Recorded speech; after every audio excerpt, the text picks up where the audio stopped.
Okay, we got our lift kit and everything done. I'm going from the stock 235/75/15 to a 33 9.5 15. So now I need to calibrate the speedometer. So this is a pretty simple process. All you need is a wire with 2 alligator clips. In my case, I am using a digital multimeter set to continuity, which will create a constant loop from one end to the other. You need to find your Pso M. Now if you go from your glove box handle here straight down, you're going to see, you see this, there's a thing attached. You can see where it's in here. If you look under there, it says right on it, it's upside down. I don't know if you can read it or not, but anyhow, there it is. Pso M. Now inside there's a flat piece of metal. You just got to hook your alligator clip onto that and then ground it out.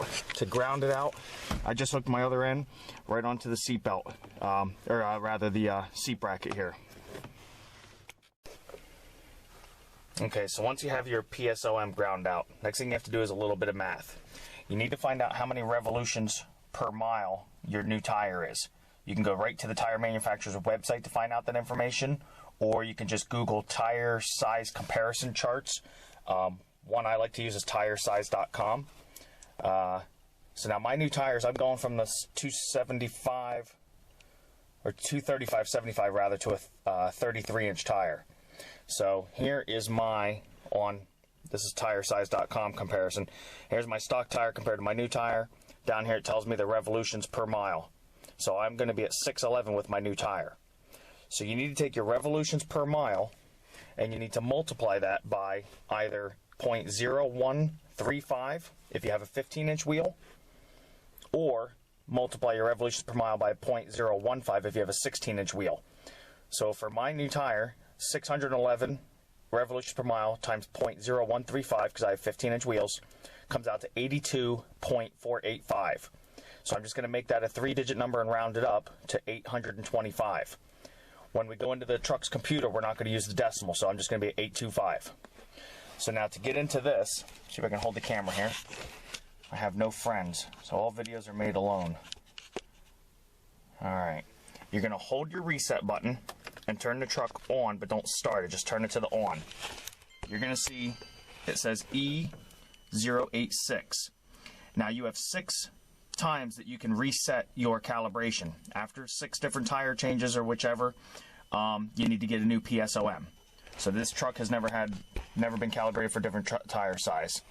Now from here, I'm going to hit the reset button, and it says 972 cal for calibrate. So the stock tires come out to 972.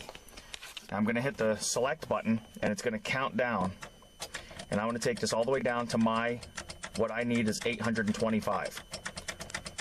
Now the range on this is just about 1100 all the way down to 400. So if you pass your number, you're going to be clicking a bit. So try to stay awake when you do this.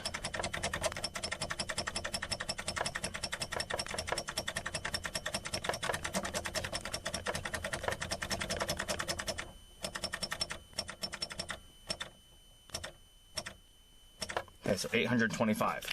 Now, I'm going to hit the reset button again. The calibration stops blinking and it says 825. Now I just turn the truck off. Now to make sure it took, hold the camera again here, hold the reset button again, turn the truck to the on position. It says E085. I'm going to hit the reset button and it still shows my 825, so I'm good. I can just simply shut the truck off. And that's all there is to it. This should be calibrated now. Some people test this against apps on their phone. Those apps are not always the most accurate. I suggest you take a vehicle that you know is good and just go down the road. Do it the old school way. Just go down the road, let the person in front of you know, hey, when we're on this road, cruise at 35. When we get to this road, cruise at 55 or 60. Do a couple different points like that, and cruise at those speeds for a couple of minutes, and see if it's accurate. Because on this, even 2 or 3 mile an hour makes a difference. So if you're using an app that isn't accurate and your speedometer is showing you're doing, 55 when you're really doing 58, well, that could get you a ticket. If you're one of those people that cruises at, you know, the maximum allowed, I mean, I know in PA we can go 5 over before they can stop us. So if I like to cruise at 55 in a 50 zone, but my speed number's off by even 2 miles an hour, well, now I'm doing 57 in a 50, that can be costly. So I want to make sure it's accurate down to the mile per hour. So I hope that helped you out, guys.